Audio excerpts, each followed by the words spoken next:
मैं आपसे गुजारिश कर रहा हूँ, थोड़ा हम एक डिसिप्लिन में आकर हम अगर हम ये प्रोग्राम को अगर आगे बढ़ाएंगे तो बहुत बेहतर होगा।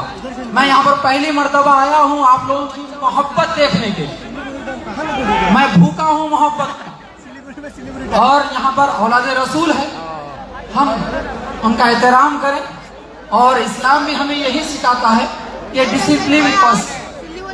तो हम आगे बढ़ते हैं कि ये जो प्रोग्राम को ऑर्गेनाइज किया गया है नूरे मुजस्सम, और इसको सपोर्ट किया गया है दूर्स मिल्लत इस्लामिया सोसाइटी का, मैं शुक्रगुजार हूँ कि इतना अच्छा आप लोगों ने प्रोग्राम को मुनक्किद किया है।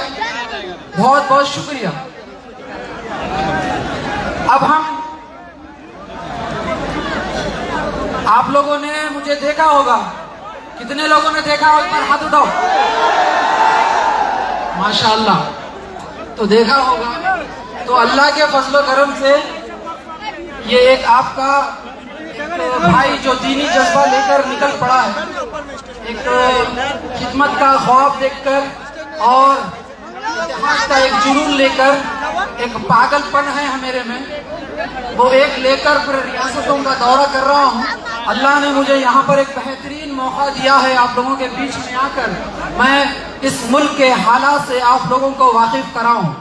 शायद आप लोग जानते होंगे ये दौर सोशल मीडिया का है, तो हर चीज़ मंजर आम है, हमको पता चलता है कहाँ पर कौन सी रियासत में किस हालात से हमारे बहनें, हमारी माएँ, हमारे भाई, हमारे बुजुर्ग गुजर रहे हैं, और किस तरह से हमारे दीन इस्लाम को हर तरीके से निशाना बनाने की कोशिश की जाती है। आज हर वो चीज़ आपके मंजर आम है। आपको बताऊं कि आज हिंदुस्तान में 2014 के बाद में मुसलमानों को तकलीफ देने वाली हर वो बिल लाया जाता है, सियाह कानून जो मुसलमानों की अज़ाओं को लेकर होता है, दीनी मदारिस को लेकर होता है। हमारी जो बहनें जो बुरखा पहनती है वो बुरखों को लेकर कानून बनाने की कोशिश की जाती है हर वो तरीके से। हद तो ये हो जाती है कि हमारे शरीयत में भी दखल अंदाजी करने की कोशिश की जाती है। ये एक ऐसे दौर से हम गुजर रहे हैं जहाँ पर हमको इत्तेहाद रखना बहुत बेहद ज़रूरी है, और मैं उम्मीद करता हूँ कि तमाम यहाँ पर जितने लोग मौजूद हैं वो इत्तेहाद का सबूत देंगे इंशाअल्लाह। देखिए, अगर किसी को तकलीफ अगर पहुंचती है तो हमारा भी ये फर्ज है कि अगर अल्लाह ने आपको अगर अपनी हाथों में अगर ताकत दी है कि आप अगर वो जुल्म को रोक सकते हैं तो आप अपनी हाथों से रोको। अगर आप कमजोर हैं, अपनी हाथों से नहीं रोक सकते हैं, तो कम से कम अपनी जबान का इस्तेमाल कर कर बोलो। अगर आप वो भी नहीं कर सकते तो कम से कम उसके लिए अपने दिल में बुरा रखो। कम से कम अगर आप ये भी नहीं कर सकते तो आप मुसलमान होने के काबिल नहीं, बुरा तो रखो। आज क्या हालत है बताएं आप लोगों को, कहीं अखलाक को, कहीं अशवाक को, कहीं जुनेद को, कहीं नसीर को, और आप ही के एक वेस्ट बंगाल में इरशाद आलम को मॉब लिंचिंग में मार दिया जाता है, और बताया यह जाता है कि उसने गाय का गोश्त रखा था। एक शक की बुनियाद पे मॉब लिंचिंग कर कर मारा जाता है। तो आपको आगे बढ़ता हुआ आपको ये चीज बताता हूं कि ये जो बेरोजगार जो ये झुंड है, ये बेरोजगार झुंड मुसलमानों को किस तरह से तकलीफ के अजायत देने की कोशिश ये करते हैं। मैं आप लोगों का एक एजेंडा बताता हूँ। ये लोगों का एजेंडा इतना ही है कि हमको वर्गलाए, हमको गुस्से में लाए, हमको शर्मे लाए, और उसके बाद में नुकसान हमारा ही होगा, और हमको ही जेल में डाला जाएगा, और हमको ही बदनाम किया जाएगा, और हमारे ही घर तोड़े जाएंगे। इनका ये एजेंडा है। आप एक चीज बताऊं, फरीदाबाद में जब एक मॉब लिंचिंग कर कर एक इंसान को मारा जाता है। फरीदाबाद में गौर से सुने आप लोग, कितनी हिपोक्रेसी है अपनी इंडियन मीडिया की, कितनी हिपोक्रेसी है। जब एक इंसान को मार दिया जाता है और इतने मुसलमान नौजवानों को मॉबलिंग की जाती है, मगर ये मीडिया उफ नहीं करती, उनके कान पे जू नहीं रेंगती। मगर जब फरीदाबाद में 19 साल का नौजवान जिसका नाम आर्यन मिश्रा था, क्या था? आर्यन मिश्रा था, और यही आर्यन मिश्रा को मुसलमान समझकर यही बजरंग दल के लोगों ने मार दिया। क्या इल्जाम लगाकर? कि उसके पास गाय का गोश्त था। जब उसको मार दिया, जब उसके सीने में, जब उसके सर में गोलियां डाल दी गई, बाद में पता चला कि यह ब्राह्मण हिंदू था। पूरी मीडिया को मिर्ची लग गई, पूरी मीडिया को मिर्ची लग गई। आर्यन मिश्रा था, मुसलमान नहीं था। जब तक ये मीडिया खामोश था, जब मुसलमानों को मारा जाता था, उनको पीटा जाता था, तो यही मीडिया खामोश था। जब अनिल मिश्रा जो हिंदू ब्राह्मण था, उसको जब मारते हैं तो इतनी मिर्ची लग गई, इतनी मिर्ची लग गई। वो भी हमारा हिंदू भाई था, हमारा हिंदू भाई था। वो कहते हैं ना, जो मशहूर शायर ने क्या खूब कहा था, लगेगी आग तो आएंगे कई घर जद में, यहाँ पर हमारा मकान थोड़ी है। और ये आग तुम लगाओ, हम इंशाअल्लाह रसूलुल्लाह की सीरत पर चलने वाले नौजवान हैं। तुम आग लगाओ, हम इंसान के नाते खिदमत करते जाएंगे। इंशाअल्लाह ये नफरत की फिजाओं को मोहब्बत में बदल देंगे इंशाअल्लाह, इंशाअल्लाह।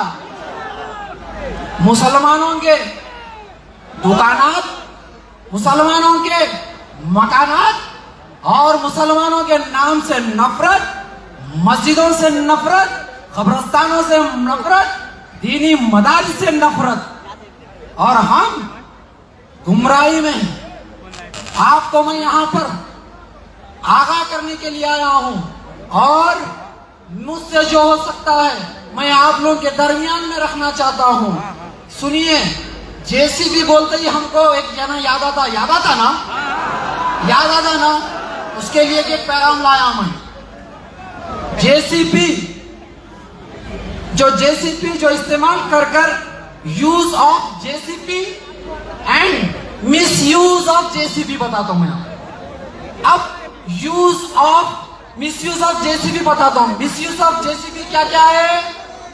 मुसलमानों के घर तोड़ो, मुसलमानों के मकानात को तोड़ दो, मस्जिदों को तोड़ दो, दीनी मदारिस को तोड़ दो, मुसलमानों को हर वो चीज से तबाह बर्बाद कर दो। ये फिलहाल इंडिया में यूज ऑफ जेसीबी चल रहा, मिस यूज ऑफ जेसीबी।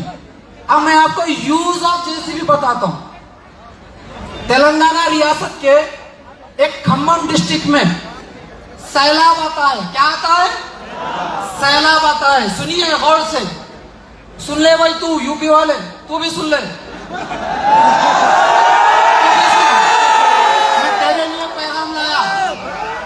एक अच्छा दिन है, एक इंसानियत का पैगाम देंगे। नफरत तो तुम फैलाओ, हम मोहब्बत फैलाएंगे। तू जेसीबी से तू घर तोड़ ले, दुकान तोड़ ले, मगर याद रख, ये मुसलमान का ईमान टूटने वाला नहीं है, ये टूटने वाला नहीं है। हमारा घर तो आखिरत में अल्लाह का करम है, तो कितने घर तोड़ते जाओ। अब यूज ऑफ जेसीबी बताता हूं मैं आपको, जेसीबी का किस तरह से इस्तेमाल किया जाता है। हमारे तेलंगाना रियासत के खम्मम डिस्ट्रिक्ट में सैलाब आता है, और जब कुदरत का कहर आता है, कोई मजहब देखकर नहीं आता, मजहब देखकर नहीं आता। उसमें हिंदू भी तबाह होते हैं, मुसलमान भी तबाह होते हैं, जैन भी तबाह होते हैं, ब्राह्मण भी तबाह होते हैं, क्रिश्चियंस भी तबाह होते हैं, सिख भी तबाह होते हैं, हर मजहब का मानने वाला तबाह होता है जब कुदरत का कहर आता है। तो इसी कुदरत के कहर में 9 लोग फंस गए थे सैलाब में। कितने लोग? 9 लोग फंस गए थे। और एक हमारा दीनी भाई शेर, जिसका नाम सुबान खान था। क्या था? सुबान खान था। और 9 लोग जो सैलाब में फंस गए थे, जिसके अंदर हर मजहब का आदमी था, हर मजहब का आदमी था 9। और सुभान खान ने अपनी जेसीबी निकाली। क्या निकाली? जेसीबी निकाली। अब बता रहा हूँ यूज ऑफ जेसीबी, सुन रहे तू भी? यूज ऑफ जेसीबी किसे कहते हैं? सुभान खान ने अपनी जेसीबी निकाली और उसे पूछा गया, अरे सुभान भाई सैलाब है, यहाँ पर सैलाब है और जेसीबी आपकी बहकर चले जाएगी, मगर मेरे सुभान की जबानी देखो। और सुभान ने ये बताया, देखिए वहां पर 9 जाने खतरे में हैं और मैं यहाँ पर खड़कर नहीं देख सकता, यहाँ पर खड़कर नहीं देख सकता, मुझे जाकर कोशिश करनी है। और ये बोलता है रे आपकी जान को खतरा होगा। और सुभान खान की जबानी देखिए, सुभान खान पलटकर ये बोलता है, अगर मैं जाऊंगा, अगर वापस नहीं लौटा तो मैं एक इस दुनिया से चला जाऊंगा, मगर जब आऊंगा तो 9 को लेकर आऊंगा। ये उसकी जबान थी। और ये सुभान खान ने अपनी जेसीबी स्टार्ट की, गाड़ी को स्टार्ट किया और अंदर गया। अल्हम्दुलिल्लाह यही सुभान खान ने हर 9 जनों को निकालकर वापस लाया। अरे ये इस्लाम है, ये मुसलमान है, ये इस तरह से जेसीबी को इस्तेमाल किया जाता है। और तू हमारे मस्जिदों को गिराने की साजिश, हमारे मदरसों को गिराने की साजिश, मुसलमानों के घरों को तोड़ने की साजिश, याद रख, ये मुसलमान डरने और घबराने वाला नहीं। डरने और घबराने वालों का नाम मुसलमान नहीं। अरे हम मौत से खेलने वाले मुसलमान हैं। अरे जिसको मौत नहीं डरा सकती और तू क्या डराएगा हमको?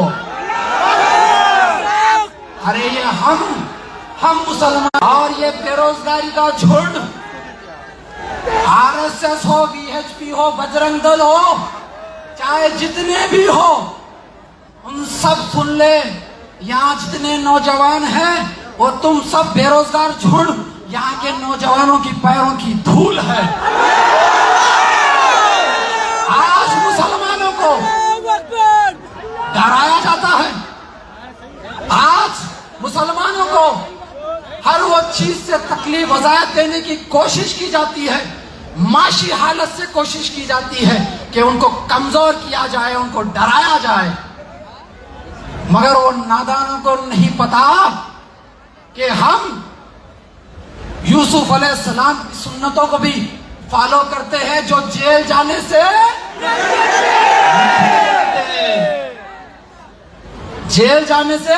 नहीं डरते, क्योंकि हम यूसुफ अलैहिस्सलाम की सुन्नत को मानते हैं। अल्हम्दुलिल्लाह आज हम देखते हैं कितनी चीजें मंजर-ए-आम हो चुकी है, हमको कभी ये चीज नहीं दिखी, हम कभी सोचते भी नहीं, मगर इनकी हौसले बहुत बढ़ चुके हैं। मुसलमानों, इनके हौसले बहुत बढ़ चुके हैं, इतने बढ़ चुके हैं कि ये हमारे रसूलुल्लाह की शान में गुस्ताखी करने से ये नहीं सोच रहे।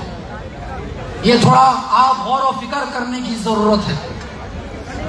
इतनी नफरत फैलाने की ये साजिश कर रहे हैं, इनको बस फेमस होना है।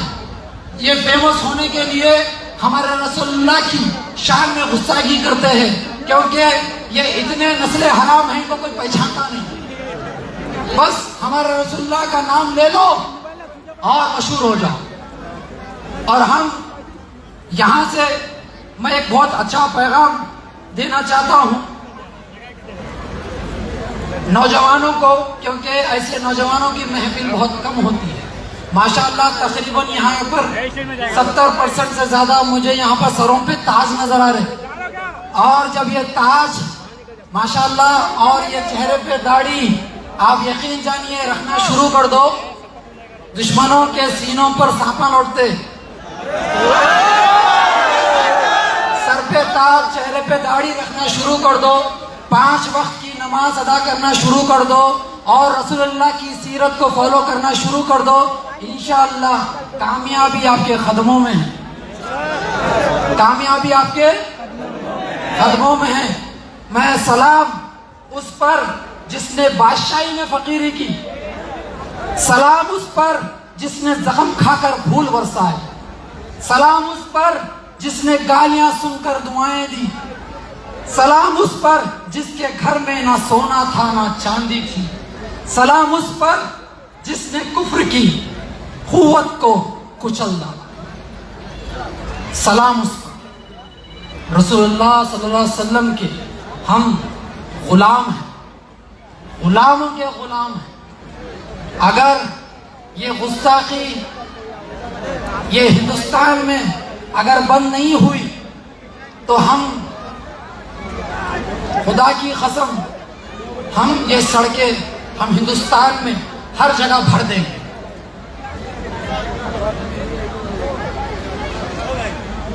टाइम का भी तकाजा है तो मैं ज्यादा आप लोगों से गुफ्तगू नहीं करूंगा। तो जो गुस्ताखी जो हो रही है हर दिन, मुझे वादा करो आप लोग गुस्ताखी सुन सकते हैं? अरे जब रोजे महशर के दिन जब हम अल्लाह की बारगाह में जब जाएंगे, आप पूछेंगे अल्लाह हमसे, जब रसूलुल्लाह की शान में गुस्ताखी हो रही थी तो तू क्या कर रहा था? पूछेंगे, सवाल होगा ना। तो हम बोलेंगे अरे मैं तो मजदूर था, अरे मैं तो काम करता था, मुझे पास इतना वक्त नहीं था। याद रखो हजरत बिलाल को किस तरह से तकलीफ दी जाती थी, कितनी तकलीफ दी जाती थी हजरत बिलाल को। क्या उनकी तकलीफ से ज्यादा हमारी तकलीफ है? कितनी तकलीफ दी जाती थी। आज रसूलुल्लाह की शान में इतनी गुस्ताखी होती है, मगर ऐ नौजवानों, मैं आप लोगों से मैं हाथ ऐसा खोल कर आप लोगों से भीख मांगता हूँ, गिड़गिड़ाता हूँ आप लोगों के सामने। आप लोग वादा करो रसूलुल्लाह की शान पे कभी गुस्ताखी हम नहीं सुन सकते, नहीं सुन सकते। नारे तकबीर, नारे तकबीर, नारे तकबीर। खुदना अल्हम्दुलिल्लाह।